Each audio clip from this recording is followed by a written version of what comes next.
do vice, no caso aí o Floriano Peixoto. A galera do sul de Mato Grosso, capitaneada em Corumbá, organiza esse movimento que depõe José Murtinho, que era o governador de Mato Grosso, e Generoso Ponce, que à época era o vice aqui em Mato Grosso. E lá em Corumbá, esses revoltosos formam uma junta governativa. E aí o que acontece? Murtinho e Ponce vão dar um contragolpe, não vão aceitar essa derrubada do poder. Eles vão buscar a ajuda, adivinha de quem? Do presidente da República, Floriano Peixoto, que envia uma divisão armada aqui para Mato Grosso para defender o governador e o vice desse movimento organizado pelas oligarquias sulistas. Vem para Mato Grosso a Legião Floriano Peixoto, que promove a retomada do poder por parte do governador José Murtinho e seu vice Generoso Ponce. Portanto, os oposicionistas, ou seja, essa galera de Corumbá, que organizou a Revolução de 1892, foram derrotados. Então, não conseguiram tomar o poder. Muito bem. Pouco tempo depois, nós temos um outro episódio também sangrento na história de Mato Grosso, que foi o massacre da Baía do Garcês. O contexto histórico em que ocorre esse episódio é o da chamada política dos governadores. A política dos governadores foi implantada durante o governo de Manuel de Campos Salles, presidente da República no Brasil. Essa política dos governadores consistia num acordo entre o governo federal e os governos estaduais, na medida em que os governos estaduais se comprometeriam a garantir a eleição de uma bancada aliada ao presidente da República, garantir a eleição de deputados e senadores que fossem fazer ali a base aliada do presidente. Em contrapartida, o presidente da República iria mandar verbas significativas para serem investidos nos estados, e o presidente da República também se comprometeria a não fazer intervenção militar nos estados. Essa política dos governadores, pessoal, acabou contribuindo para fomentar ainda mais a rivalidade envolvendo as oligarquias. E é nesse contexto da política dos governadores que acontece o massacre da Baía do Garcês. Nessa fase aí, pessoal, era muito comum o estabelecimento de alianças e compromissos envolvendo as oligarquias, desde essa época, não é? Os cargos públicos na burocracia do Estado, não é? A influência política e econômica, essas oligarquias faziam esses acordos nas vésperas da eleição para ali, né, lotear o poder. Evidentemente, mais ou menos parecido com o que acontece até hoje. Faziam aquelas alianças e compromissos que nós sabemos muito bem como que funcionam, não é? Abafa o caso. Só que isso vai garantir, vai proporcionar uma série de lutas políticas envolvendo essas oligarquias e seus oposicionistas. É claro que vai haver uma disputa, e essa disputa muitas vezes descambava para violência. Não era raro o uso da violência nessas disputas políticas coronelísticas aqui em Mato Grosso. Foi o que aconteceu, por exemplo, nas eleições de 1898, quando vão acontecer essas lutas políticas que acabam gerando uma série de desentendimentos entre esses grandes caciques da política mato-grossense. E é justamente nessas eleições que temos o rompimento entre os antigos aliados, o generoso Ponce e os irmãos Murtinho. José e Joaquim Murtinho. José Murtinho, por exemplo, que foi governador de Mato Grosso e teve o próprio generoso Ponce como vice, e Joaquim Murtinho, galera, que foi ministro da Fazenda do governo Campos Salles. Tá lembrado que eu falei que foi o presidente Manuel de Campos Salles que criou a política dos governadores, que também é conhecida como política dos estados? Pois bem, um cuiabano chamado Joaquim Murtinho era ministro da Fazenda de seu governo e negociou as dívidas brasileiras junto aos bancos, aos credores ingleses, numa política chamada de funding loan. Então os Murtinho tinham moral, os caras tinham prestígio com o presidente da República. Só que nas eleições de 1898, eles vão romper, pessoal. O generoso Ponce vai romper com os irmãos Murtinho, José e Joaquim Murtinho. O Ponce lança um candidato ao governo do estado e os Murtinho apoiam outro candidato. E o que acontece é que o candidato apoiado por generoso Ponce vence as eleições. Olha só, olha o prestígio do coronel, né, do grande cacique político mato-grossense, generoso Ponce. Ele conseguiu fazer seu candidato vencer as eleições derrotando o candidato apoiado pelos Murtinho. Só que os Murtinho não vão aceitar a derrota e vão recorrer ao apoio do presidente da República, o Campos Salles. Campos Salles vai dar apoio, vai mandar uma força militar para apoiar os Murtinhos, vai mandar verbas, inclusive, para que os Murtinhos conseguissem permanecer no poder. E aí nós temos a formação da Legião Campos Salles. Olha só que detalhe interessante, né?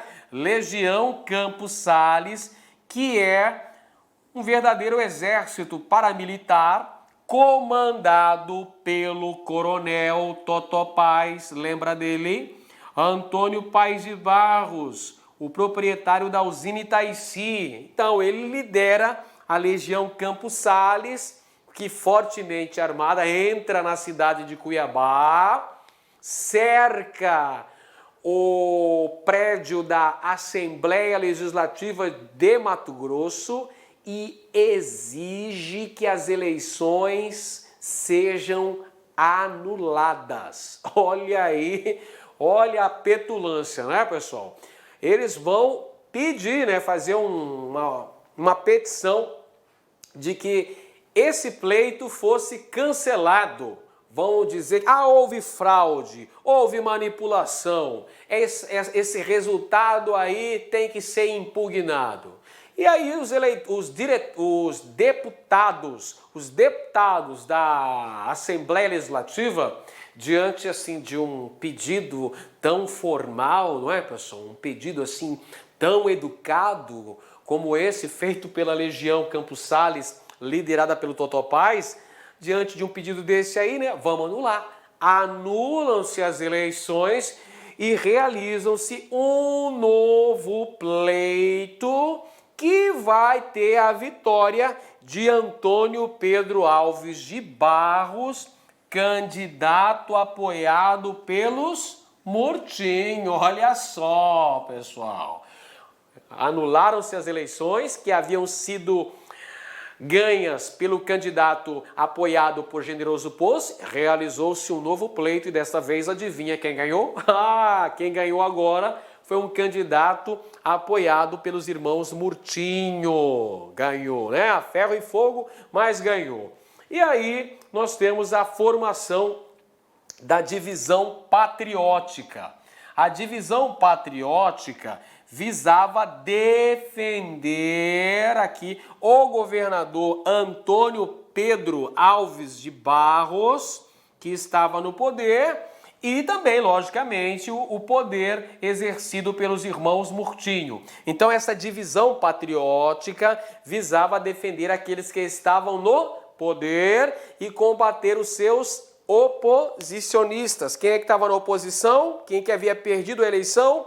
Generoso Ponce. Então, a gente tem a formação dessa divisão patriótica. É essa divisão patriótica que vai localizar um reduto de oposicionistas na região do Rio Abaixo, na usina Conceição, de propriedade do irmão de Totó Paz. Então essa divisão patriótica vai até a região do Rio Abaixo para capturar esses oposicionistas. São capturados 17 pessoas consideradas da oposição ao governador Antônio Pedro Alves de Barros e, logicamente, ao grupo pertencente aos Murtinho.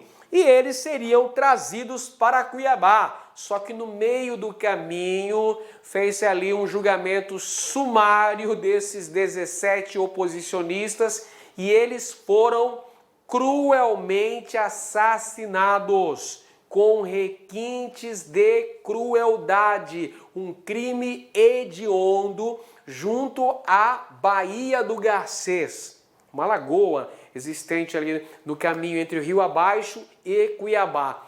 Eles foram assassinados, tiveram seus corpos abertos, violados, abertos em cruz, retirados as vísceras desses 17 cadáveres que foram lançados às águas da Baía do Garcês para que fossem devorados pelas vorazes piranhas existentes na Bahia. Um crime hediondo que ficaria sem ser resolvido, que ficaria definitivamente impune se no ano seguinte as águas da Baía do Garcês não tivessem secado e mostrado as 17 ossadas. Mas, senhoras e senhores, não foi feito inquérito para averiguar quem seriam os mandantes, nem quem seriam os executores de tamanha barbárie. Muito pelo contrário, esse crime ficou sem punição. É um dos episódios mais sangrentos da história de Mato Grosso, o massacre da Baía do Garcês. Durante muito tempo, defendeu-se a ideia de que quem comandou essa divisão patriótica, que foi até a usina Conceição e prendeu esses 17 oposicionistas e teria ordenado o cruel assassinato dos mesmos, teria sido Totó Paz, Antônio Paz de Barros. Mas existem historiadores que defendem que Totó Paz não participou deste episódio. Inclusive, na obra A Morte de Totó Paz, escrita pelo historiador Alfredo da Mota Menezes, ele defende a tese de que Totó Paz não estava nesse episódio sangrento, de que criou-se essa pecha de sanguinário, de opressor, de bandido para o Totó Paz, depois que o mesmo foi assassinado. Então o grupo que chegou ao poder tratou de eliminar uma memória positiva relacionada ao governador de Mato Grosso. Isso mesmo, Totó Paz foi eleito, olha ele aqui com seu bigodão característico, Totó Paz foi eleito governador de Mato Grosso no ano de 1902. Totó Paz contando com o apoio dos Murtinho. Antônio Paz de Barros tinha essa aliança política com os Murtinho e foi eleito governador de Mato Grosso, como dissemos, no ano de 1902. E nesse contexto histórico ainda estava em vigência a famosa política dos governadores. você tá ligado e já compreendeu o que foi a chamada política dos governadores, não é isso? Beleza. Então é esse o contexto histórico e nós temos uma aliança entre Totó Paz e a família Murtinho, ele está no poder. Quem é que está na oposição? A oposição continua o generoso Ponce, que inclusive havia exilado de Mato Grosso, havia vazado, ele fugiu, ele foi embora, passou a morar, passou a residir em Assunção do Paraguai, pessoal. Só que vai acontecer um fato muito importante aqui, ó. Durante o seu mandato, o Totó Paz, apoiando-se na famosa política dos governadores, ele rompe com os Murtinhos. Ele falou, pô, eu tenho apoio do presidente da República. Pô, o presidente da República é meu peixe, tá comigo e não abre. Então para que eu vou precisar do apoio dos Murtinhos? Ele rompe com os Murtinhos. Foi um erro político de Totó Paz. Ele rompe com os Murtinhos, o que vai acontecer? Os Murtinhos vão se aliançar com os antigos opositores, no caso, Generoso Ponce. Olha só, como é que as coisas mudam, não é? Mas como é que as coisas têm mudanças aqui, ó? O mundo roda. Olha o que acontece.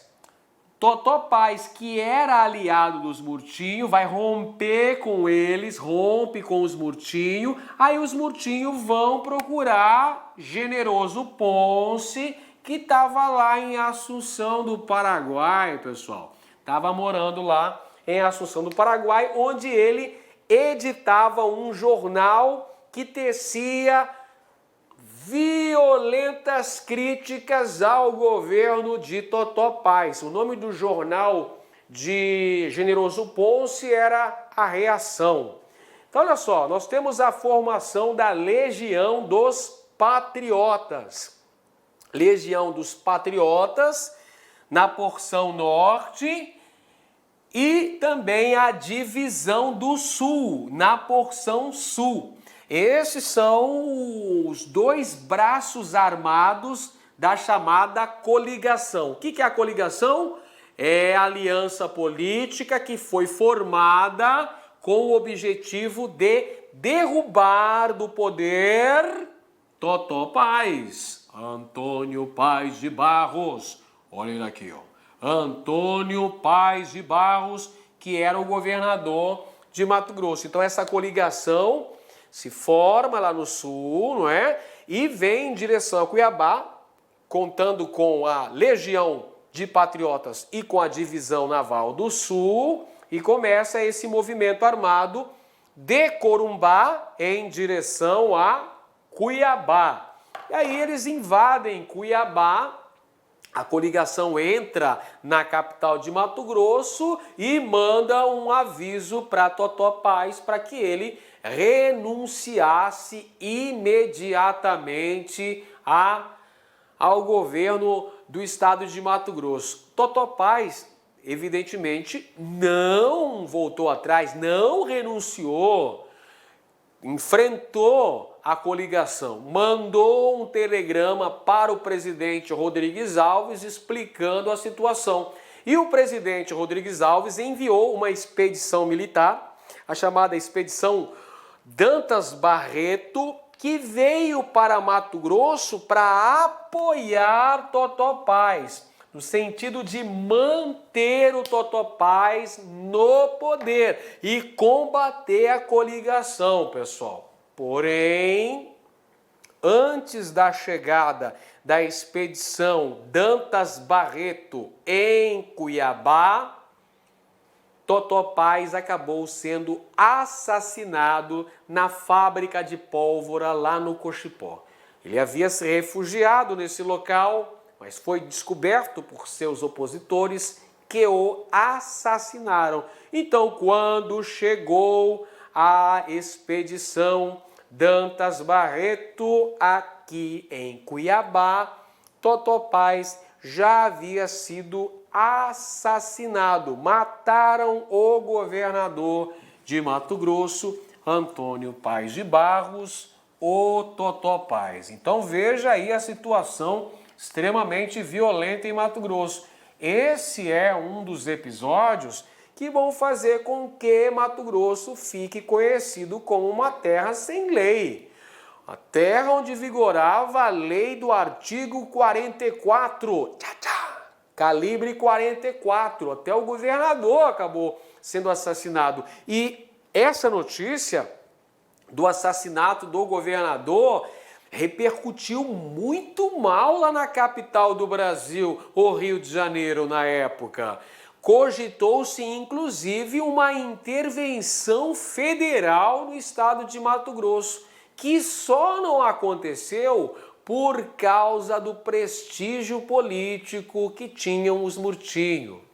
Os irmãos José e Joaquim Murtinho, que inclusive eram do Supremo Tribunal Federal. E também o Joaquim Murtinho havia sido ministro da Fazenda, né? Então tinha um peso político muito grande, então isso impediu uma intervenção federal no estado depois da morte do governador Antônio Totó Paz, né? Antônio Paz de Barros. Outro episódio ainda muito importante que aconteceu em Mato Grosso, no contexto histórico da Primeira República, foi a chamada Caetanada, que vai envolver aí o governador de Mato Grosso, Caetano de Albuquerque, governador mato-grossense que acabou se desentendendo com o Partido Conservador.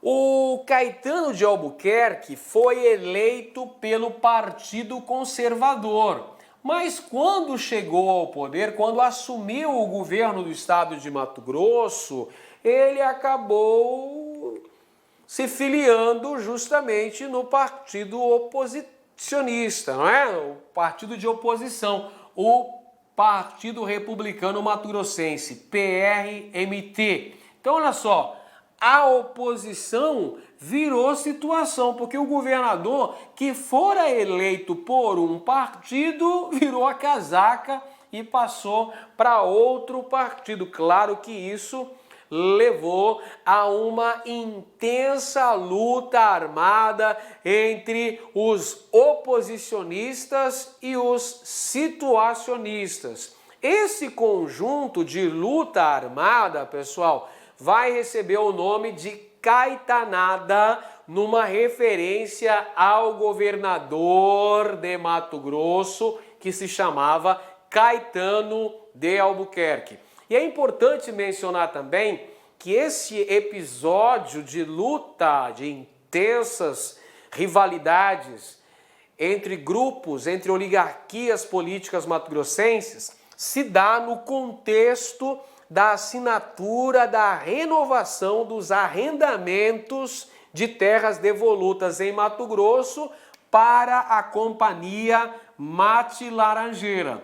Você se lembra aí que nós falamos que a Mate Laranjeira era uma companhia que monopolizava a extração de erva mate em terras de Mato Grosso, usava em terras devolutas, ou seja, terras públicas pertencentes ao Estado, e que essa companhia Mate Laranjeira, que exportava a erva mate para os mercados platinos, faturava 6 vezes mais, pessoal, 6 vezes mais do que o próprio estado de Mato Grosso. Então a empresa Mate Laranjeira, podemos dizer, era um verdadeiro estado dentro do próprio estado de Mato Grosso. Tão grande era o seu poderio econômico. Então havia dentro do governo, havia na Assembleia Legislativa de Mato Grosso setores que eram favoráveis à renovação dos arrendamentos dessas terras, desses ervais nativos para a Companhia Mate Laranjeira, mas havia também inúmeros deputados que eram contra, que queriam a instalação de colonos nessas áreas, visando o desenvolvimento econômico de Mato Grosso, visando o crescimento populacional. Então, diante dessa celeuma toda, nós vamos ter intensas lutas armadas que vão acontecer em Mato Grosso, envolvendo, de um lado, os favoráveis ao governo e, de outro lado, os opositores ao governo. Inclusive o Caetano de Albuquerque se licenciou do cargo por um tempo, o seu vice assumiu, o Manuel Escolástico. Aí o Caetano de Albuquerque resolveu voltar ao governo do estado de Mato Grosso, o vice organizou um governo paralelo em Corumbá, então criou uma situação muito instável para a política mato-grossense, que começou a ser resolvida com a intervenção federal. O governo federal do presidente Venceslau Braz nomeou interventores para administrarem essa situação conflituosa em Mato Grosso.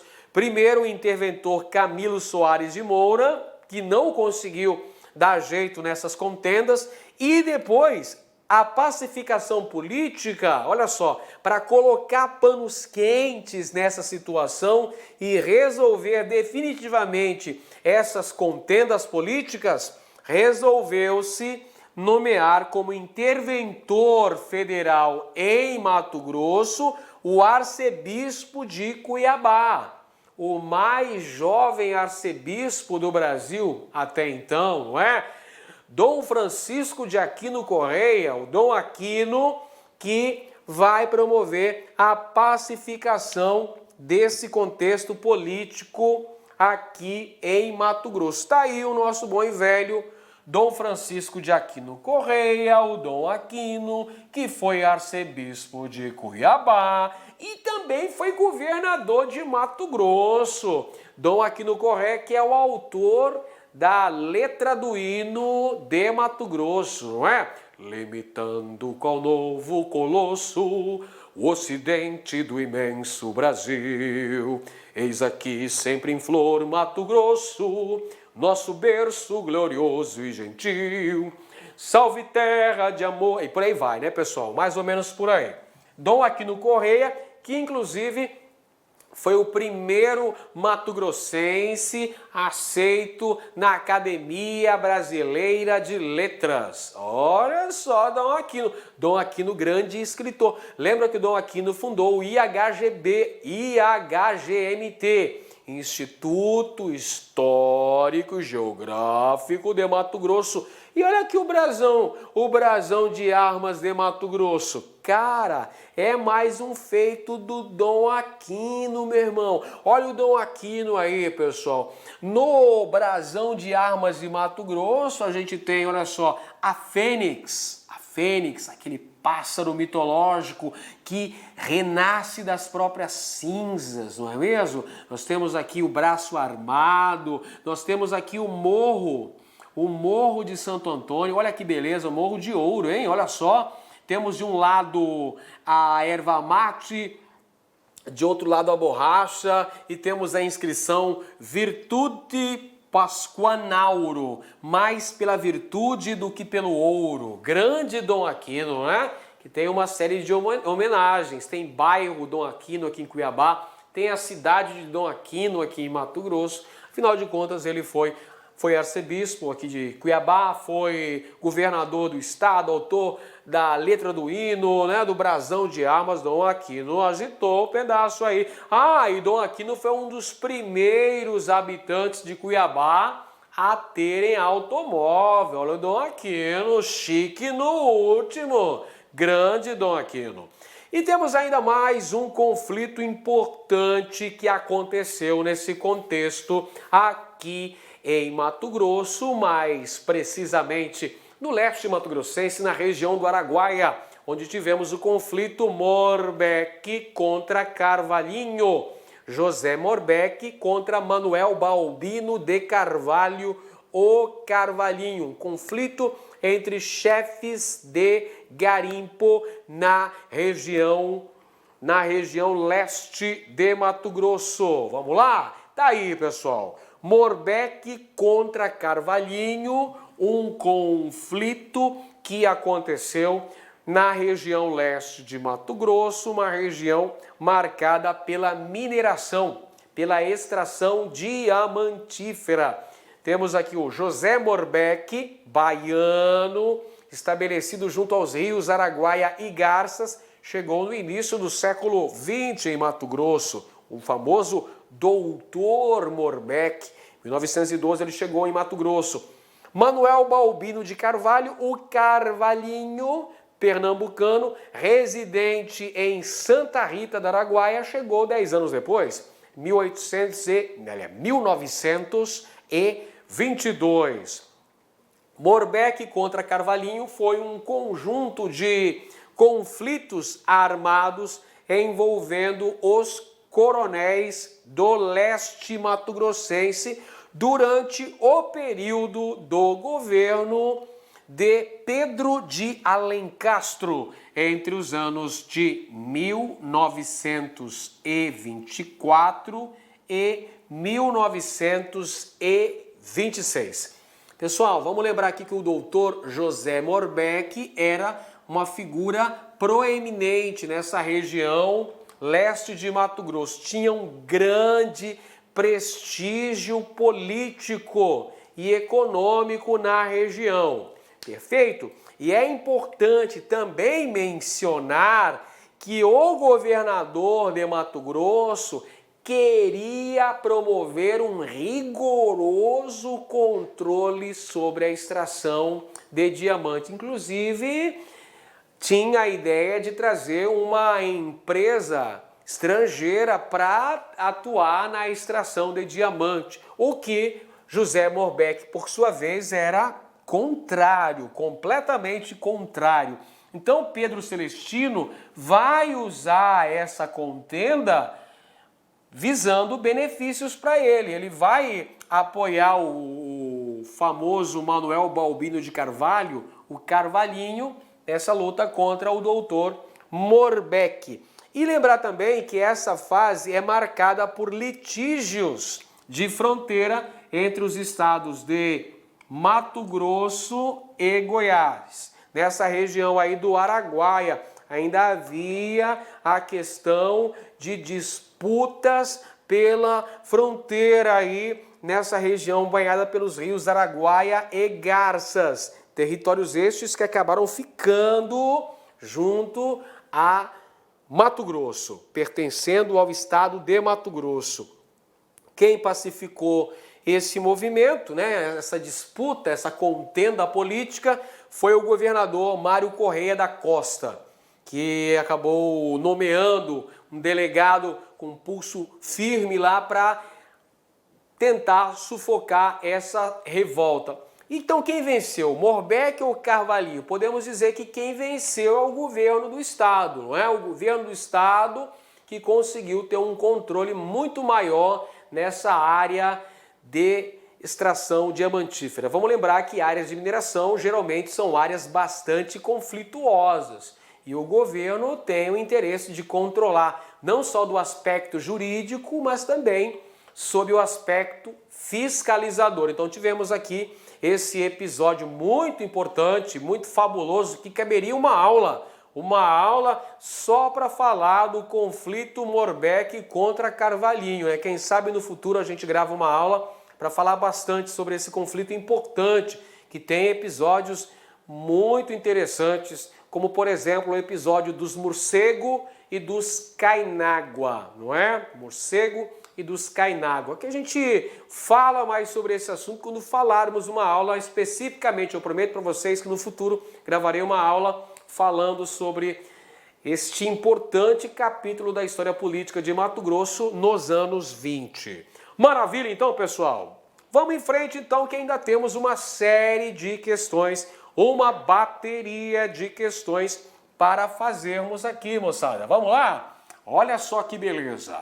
Vem agora os exercícios, afinal de contas não adianta só a teoria. A teoria tem que estar associada com a prática. Mas, professor, você falou aí do coronelismo em Mato Grosso, apresentou as características, falou dos movimentos armados que aconteceram aqui, mas me diga lá a verdade, tio Ed, como é que a banca pode cobrar esse tema no dia da minha prova? Ah, pode ser assim, olha só, vamos conferir?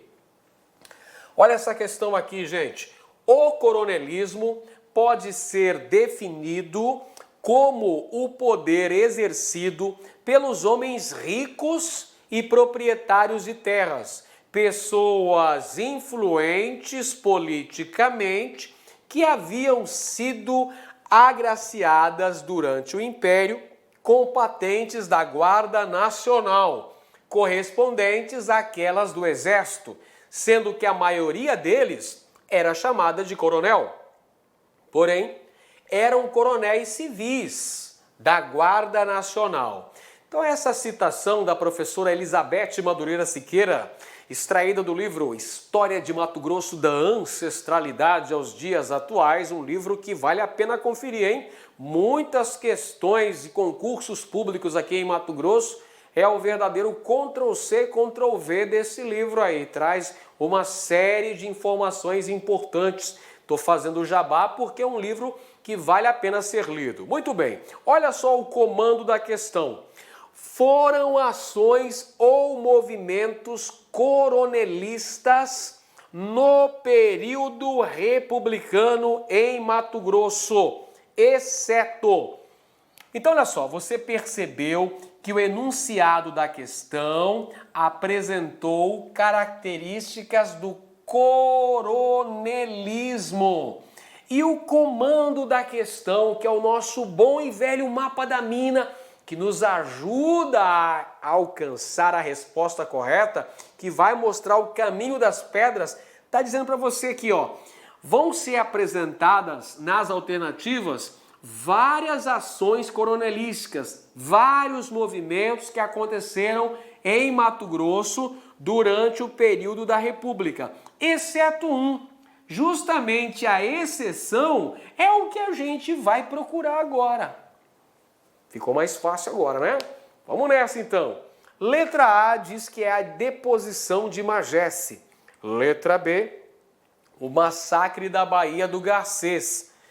Vamos lá, a deposição de Magesse aconteceu em 1821, num golpe organizado pela elite cuiabana para transferir a capital para Cuiabá, né? Tirar a capital de Vila Bela e colocar em Cuiabá, alegando a insalubridade de Vila Bela.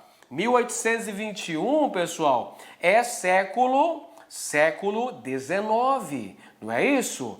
É o contexto que antecede a independência do Brasil. Ainda é período colonial, não é período republicano, professor? Então já encontramos a alternativa que nós estamos procurando. Esse aqui não é um movimento coronelístico, esse é um movimento que foi feito pela elite cuiabana para derrubar o capitão-general Francisco de Paula Magesse de Carvalho, o último governante da capitania de Mato Grosso. O massacre da Baía do Garcês, que aconteceu em 1901, que foi aquele bárbaro assassinato de 17 oposicionistas ao governo do estado, esse já é no contexto republicano, é um contexto do século XX. Letra C diz que é o assassinato de Totopaz, que aconteceu em 1906. Esse também foi no período republicano, pessoal. Muito bem, o que mais que a gente tem aí? Caetanada, 1916, também, Primeira República. Opa, é outro movimento republicano, movimento durante a República, movimento coronelista republicano. Muito bem, o que mais a gente tem? O conflito entre Morbeck e Carvalhinho, década de 1920, pessoal. Década de 20 em Mato Grosso. Opa, também é movimento coronelista do início da República. Então, qual que é o único movimento que não é coronelista? O único é a deposição de Magesse. A alternativa correta, letra A. Essa estava fácil, né? Beleza, tá fácil para quem estuda, tá fácil para quem se empenha, fácil para quem estuda para valer, estuda para passar. Legal. Próxima questão, gente, vamos lá. Nas primeiras décadas da República em Mato Grosso, ocorreram intensas disputas políticas, tendo como marca o fenômeno do coronelismo é característico desse processo. Então vamos lá. A questão fala sobre as primeiras décadas do período republicano em Mato Grosso, com ênfase às disputas políticas envolvendo o fenômeno do coronelismo. E ele quer saber, olha só, características do processo do coronelismo em Mato Grosso. Vamos conferir. Letra A.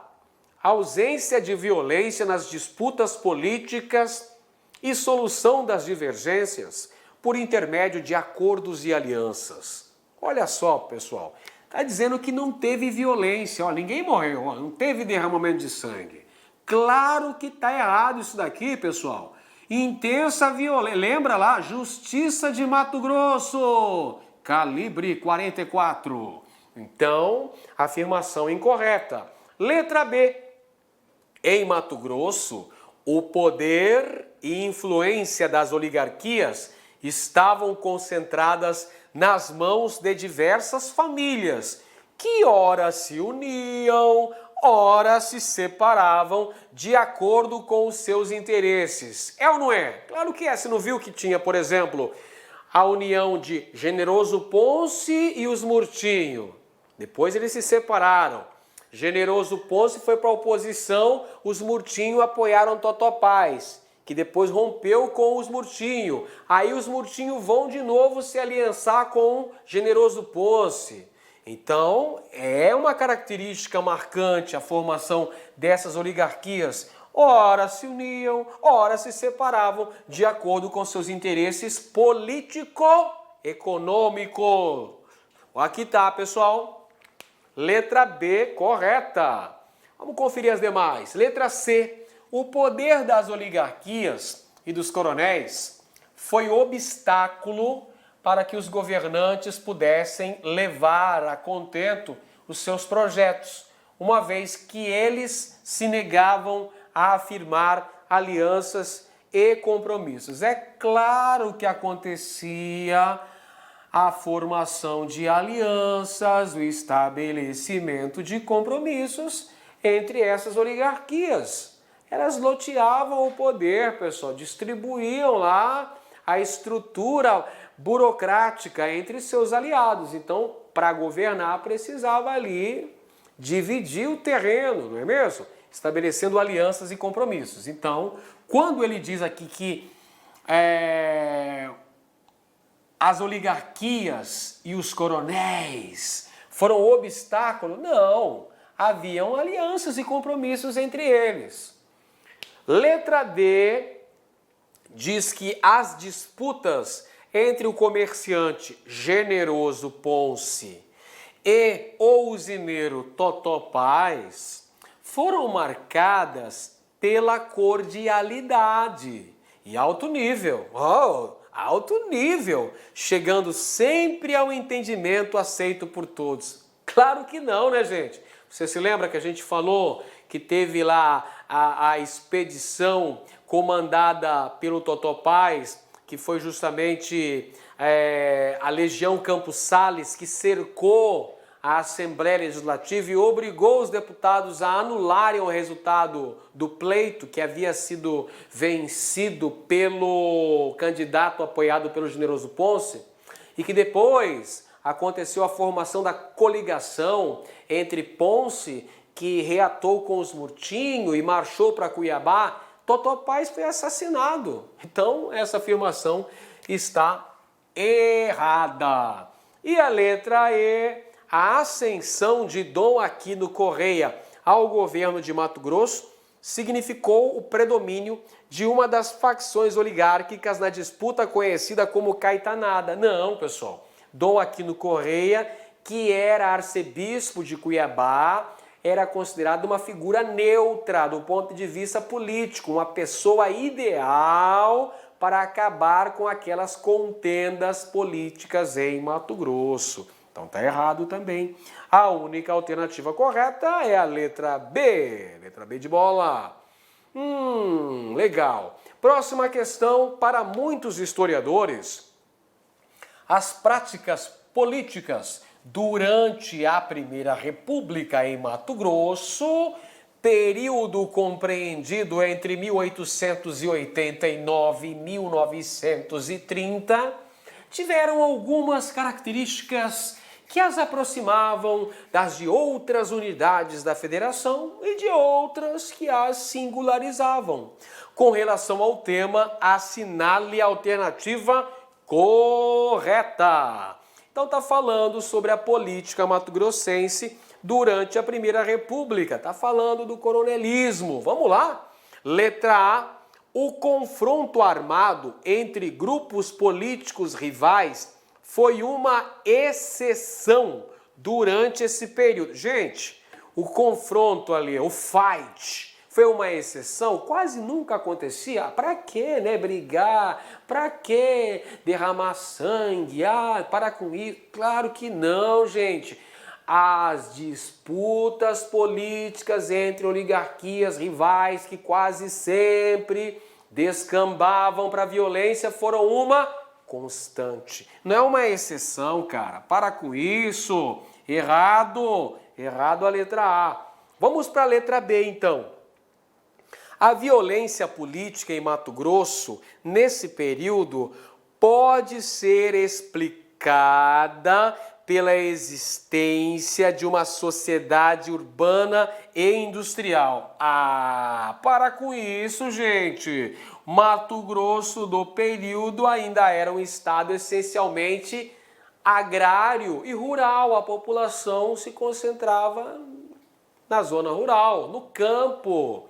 Perfeito? Então não tem uma sociedade urbana e industrial predominante ainda não. Nesse contexto aqui da Primeira República, não. Presta atenção no serviço, meu filho. Não pode escorregar na casca de banana. Vamos para a letra C, então. Olha só. A propriedade de grandes extensões de terra e o controle de um considerável contingente de trabalhadores constituem um dos pilares do mandonismo dos chefes políticos do período no estado. Agora sim! Agora vamos falar a verdade. Pessoal, o que é isso aqui que foi falado aí? Esse é o fenômeno do coronelismo. Coronéis, esses ricos proprietários de terra que controlavam um considerável contingente de pessoas que acabavam se tornando o seu curral eleitoral e estavam sujeitos ao clientelismo, ao voto de cabresto e, por vezes, a práticas de violência. Maravilha! Letra C, vamos assinalar. Letra C de Cristo, tá aqui para você a alternativa correta. Letra D, a violência política do período foi, em grande medida, amenizada devido à organização dos trabalhadores rurais que exigiam maior transparência nas ações políticas. Para com isso, tá errado. Pessoal, olha só, a maioria dos trabalhadores braçais era analfabeta, completamente analfabeta, não sabia fazer o O no fundo do copo. Então, como é que eles iam ter uma organização mais consciente para exigir seus direitos e até mesmo questionar as ações políticas, sendo que isso vigorava no Brasil como um todo? Então, está errado também a letra D. E a letra E, para a gente fechar, mesmo devido à predisposição para o conflito armado, os partidos políticos rivais no Estado possuíam um programa amplo de reformas de bases econômicas e sociais que incluía a participação efetiva das mulheres. Que mentira, que lorota boa! Que mentira, que lorota boa! Para com isso, gente. Nós sabemos aí que nesse contexto histórico as mulheres não votavam. As mulheres só começam a votar no Brasil na era Vargas, com o Código Eleitoral de 1932. E outro aspecto, esses partidos políticos existentes na Primeira República, eles defendiam seus próprios interesses. Você acha que os caras estavam preocupados em fazer reforma social para beneficiar o povão? Me conta outra. Claro que tá errada essa daqui, pessoal.